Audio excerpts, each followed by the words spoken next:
Hi. சின்ன விஷயம் தானே, இதில் என்ன பெருசாக வந்துட போகுது அப்படின்னு எந்த ஒரு விஷயத்தெல்லாம் நினைக்கிறீங்களோ அந்த ஒரு விஷயந்தான் பின்னாடி பெரிய பூதாகரமாக வரும். ஏன்னா இந்த அட்ஜஸ்ட்மெண்ட்டுன்ற வார்த்தை சடன் ஸ்டேஜ் மேலே என்ன ஆயிரும் தெரியுமா, ஃப்ளெக்சிபிளாக மாறிடும். அட்ஜஸ்ட்மெண்ட்டுன்றது அனுசரித்து போகிறது, ஃப்ளெக்சிபிள்ன்றது வளைஞ்சு கொடுத்து போகிறது. அனுசரித்து போக போக போக ஒரு கட்டத்துக்கு மேலே வளைஞ்சு கொடுத்து போகிற மாதிரி ஆயிரும். ஒரு உதாரணத்துக்கு, காலையில் எந்திரிக்கிறதுக்கு ஃபோன்லாம் இருக்கிறதுக்கு முன்னாடி நம்ம என்ன செஞ்சோம், அலாரம் கிளாக் வச்சோம். அலாரம் கிளாக் வரதுக்கு முன்னாடி என்ன பண்ணோம், சேவை கூவும். ஆனால் இன்றைக்கி ஃபோனுன்ற ஒரு விஷயம் வந்தோடனே எல்லாருமே அதை கரெக்டாக கடைப்பிடிக்கிறோம், மேக்ஸிமம் கிடையாது. 4-5 அலாரம் வச்சு அதை தட்டி விட்டு தூங்குறவங்க நிறைய பேர் இருக்காங்க. இது ரிலேஷன்ஷிப்புக்கும் ரொம்ப பொருந்தும்.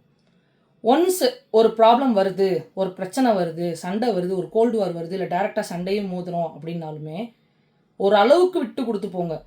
ஏன்னா இப்போலாம் நிறைய பேர் கைண்ட்னஸை மிஸ்யூஸ் பண்ணுறவங்க தான் அதிகமான பேர் இருக்காங்க.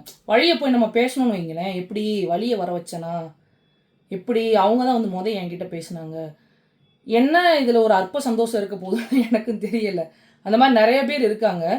ஸோ எந்த ஒரு விஷயமா இருந்தாலும் ஸ்ட்ரிக்டாக இருங்க.